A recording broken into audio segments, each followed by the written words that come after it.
जय माता दी भक्तों, 8वें अध्याय की कथा में हम लोग श्रवण करेंगे रक्त बीज वध की कथा। मार्कंडेय ऋषि ने कहा, चंड मुंड की मृत्यु की खबर पाकर दैत्यराज क्रोध से पागल हो उठा। उसने अपनी संपूर्ण सेना को युद्ध की तैयारी करने को कहा। शुंभ ने कहा, आज उधायुद्ध नामक सिपाही दैत्य सेनापति अपनी सेना के साथ रणभूमि में चलें। कंबु नामधारी दानवों के 84 सेना नायक अपनी सेनाओं को तैयार करके युद्ध स्थल में प्रस्थान करें। कोटिवीर वंश के 50 और धूम्रकुल के 100 सेनापति मेरी आज्ञा से आज युद्ध में चलें। कालक, दौर्हृद, मौर्य और कालकेश नामक दैत्य भी मेरी आज्ञा से तुरंत कूच कर दें। शुंभ सबको आदेश देकर हजारों बड़े बड़े दानव समूह के साथ स्वयं रणभूमि में चल पड़ा। अपनी ओर विशाल आसुरी सेना को उन्मुख होते देखकर देवी चंडिका ने अपने धनुष की टंकार से समस्त क्षितिज और आकाश मार्ग को कंपित कर दिया। साथ ही साथ में देवी वाहन सिंह ने भी अपनी कर्कश ध्वनि से दहाड़ना शुरू कर दिया। देवी ने उस भीषण ध्वनि को अपने घंटों की आवाज़ से और भी कठोर बना दिया। धनुष की टंकार, सिंह की दहाड़ और घंटे ने रब में दिगंतर पूरित हो गए। काली ने अपनी भीषण ध्वनि से अपने मुख को अपेक्षा अधिक विकृत कर लिया। इस प्रकार वह पूर्ण विलीन हो गई। इस भीषण कोलाहल को सुनकर आसुरी सेना ने चंडिका का काली तथा सिंह को कुपित हो चतुर्दिक से घेर लिया। हे राजन, ठीक उसी समय ब्रह्मा, शिव, कार्तिकेय, विष्णु तथा इंद्रादि देवों की महान बलशालिनी शक्तियाँ भी उन लोगों के शरीर से बहिरंग होकर देवी के पास दानवों की विशाल एवं देवों के अद्युत्थान के लिए पहुँची। असुरों के भिड़ंत के लिए देवों के रूप में वेश, वाहन आदि के अनुरूप ही उनकी शक्तियाँ भी इकट्ठी हो गई। सर्वप्रथम हंसारूढ़, अक्षय सूत्र और कमंडलों से सज्जित होकर ब्रह्मा जी की शक्ति निर्गत हुई। उसी शक्ति को ब्रह्माणी भी कहा जाता है। शिव की शक्ति वृषभासीन होकर हाथों में त्रिशूल, ब्याल, कंटक और मस्तक पर चंद्र रेखा से सुशोभित हो आ गई। कार्तिक की शक्ति मयूरासीन हो हाथ में शक्ति धारण करके रणभूमि में उपस्थित हुई। इसी प्रकार विष्णु की शक्ति गरुड़ारूढ़ होकर शंख, चक्र गदा, धनुष तथा खड्ग लिए आधम की। भगवान की यज्ञवाराह स्वरूपिणी शक्ति भी शूकर के वेश में वहाँ प्रकट हो गई। भगवान नरसिंह की नारसिंही शक्ति भी उन्हीं में जैसा रूप बनाकर आ गई। इसी प्रकार हाथ में वज्र लिए ऐरावत हाथी पर आरूढ़ होकर इंद्र की शक्ति भी वहाँ उपस्थित हो गई। उन संपूर्ण देव शक्तियों से पूर्ण शिवजी ने देवी चंडिका से कहा, अब तुम मेरी प्रसन्नता के लिए शीघ्र ही उन असुरों का संहार करो। इतना सुनते ही देवी के शरीर से अत्यंत विकराल एवं उग्र स्वरूप वाली चंडिका शक्ति की उत्पत्ति हुई, जिसके द्वारा सैकड़ों सियारिनों की सी ध्वनियाँ निकल रही थी।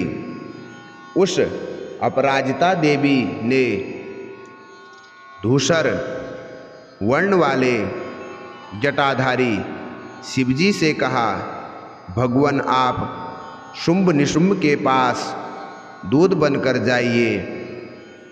वहाँ जाकर आप उन दोनों दानवों और उनके साथियों के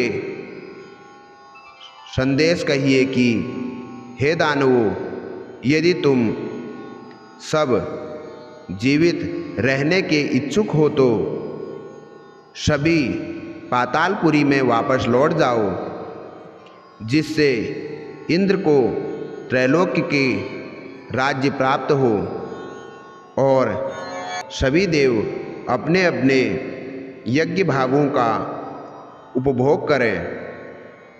यदि तुम मदगर्वित हो युद्ध करना चाहते हो तो आओ, मेरी योगिनियाँ तुम्हारे कच्चे मांस को चबाकर तृप्त होंगी। उन देवी ने भगवान शिव को दूत का कार्य सौंपा था, इसलिए वह जगत में शिवदूती नाम से विख्यात हैं। शिवजी के मुँह से देवी की ऐसी बात सुनकर दैत्य समूह क्रोधित हो उठा और उसी क्षण वे सब कात्यायनी की ओर झपट पड़े। तत्पश्चात वे सभी दानव क्रोधपूर्वक देवी पर अपने बाण शक्ति, रिष्टि आदि शस्त्रों की भयंकर वर्षा करने लगे। देवी ने प्रत्युत्तर में अपने धनुष की टंकार करके दैत्यों द्वारा प्रक्षेपित वाण शक्ति परशु आदि को सहज में ही काट गिराया। तदनंतर काली आगे बढ़कर अपने शूलाघात से दानवों को चीरने लगी और खड्वांग द्वारा उनका विनाश करती हुई रणस्थल में घूमने लगी।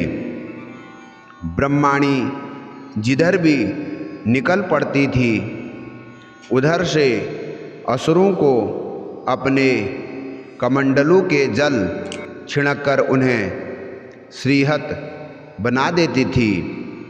माहेश्वरी ने त्रिशूल, वैष्णवी ने चक्र तथा कार्तिकेय ने अपनी शक्ति के बल से दानवों को कुचलना प्रारंभ कर दिया। इंद्राणी द्वारा वज्रघात से आहत राक्षस सैकड़ों की संख्या में खून के लथपथ होकर भूमि पर गिर पड़े।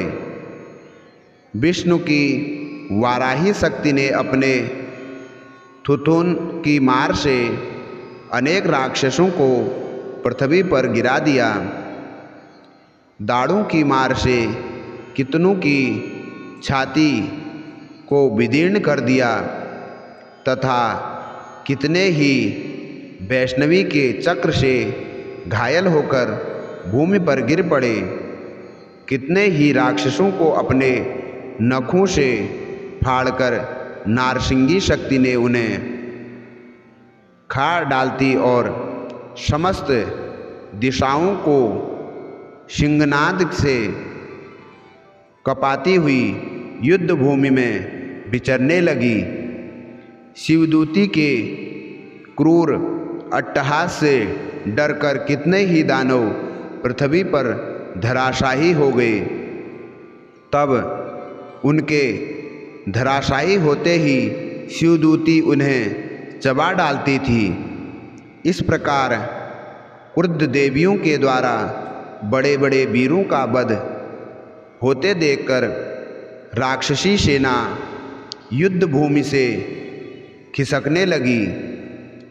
देवियों द्वारा भयातुर दानवों का भागना देखकर महादैत्य रक्तबीज क्रोधित हो समर भूमि में आ पहुंचा।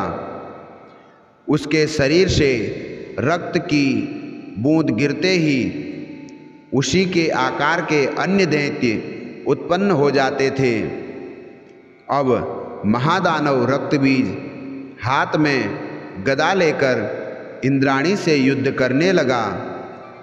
तब ऐन्द्री ने वज्राघात से उसे आहत कर दिया।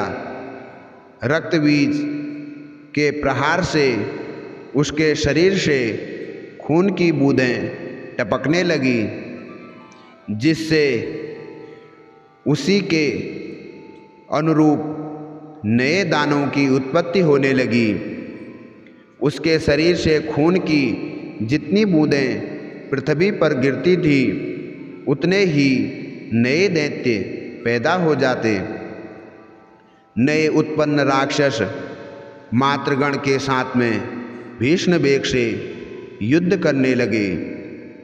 इंद्राणी के वज्र प्रहार से उस राक्षस के मस्तक से खून चूने लगा, जिसके फलस्वरूप सहस्रों नए दानव प्रकट हो गए। वैष्णवी ने अपने चक्र से रक्तबीज पर आघात किया।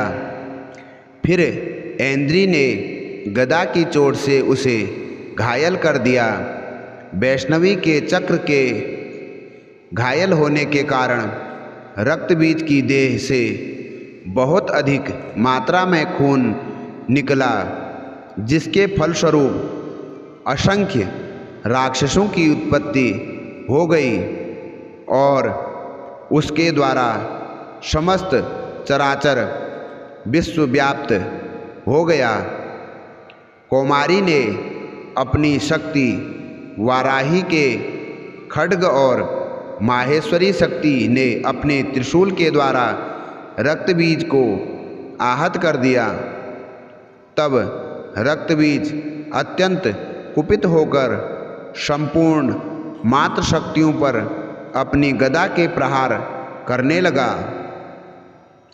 शक्ति शूल आदि के द्वारा विद्ध होने पर उसके रक्त द्वारा अगणित नए दानवों की उत्पत्ति हो गई। इस प्रकार उस दानवों से उत्पन्न नए दानवों द्वारा समस्त जगत आच्छादित हो गया। इसे देखकर देवगण त्रस्त हो गए।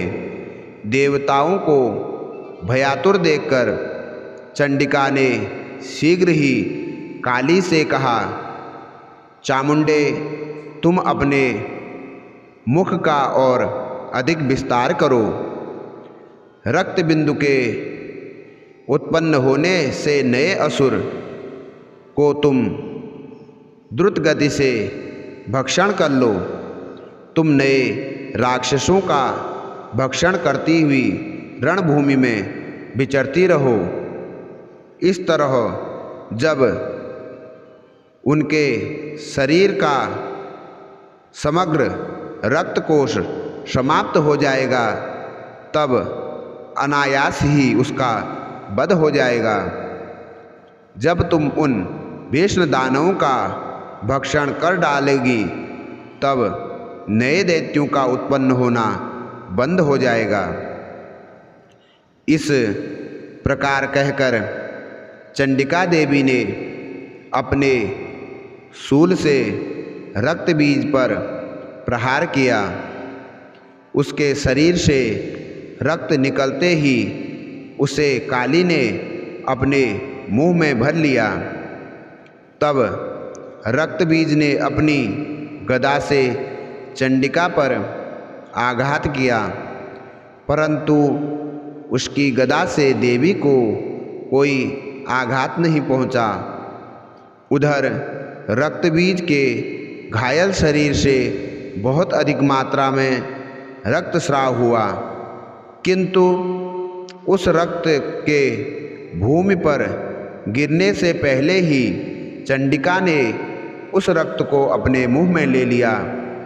रक्त भरे रहने से के कारण मुख में भी जब नए दानों की उत्पत्ति होने लगी तो देवी ने उन्हें चबाने लगी और अंततोगत्वा उस रक्तबीज दानव का पूरा खून चूस लिया। जब उस रक्तबीज दानव के रक्तबीज को अपने वज्रबाण, खड्ग, ऋषि आदि के प्रयोग से देवी ने मार गिराया। इस प्रकार से राजन सहस्राघात से आहत होकर वह रक्तविहीन दानव रक्तबीज धरती पर गिर पड़ा। हे नरश्रेष्ठ, इस दृश्य को देखकर देवताओं का हृदय उल्लासित होने लगा। उन असुरों ने रक्तपात के मद से विभोर होकर संपूर्ण मात्र समूह नृत्य करने लगा। तो भक्तों, आपने अभी श्रवण किया रक्तबीज की वध की कथा श्रवण करी, और अगली कथा में आप लोग श्रवण करेंगे निशुंभ वध की कथा। जय माता दी।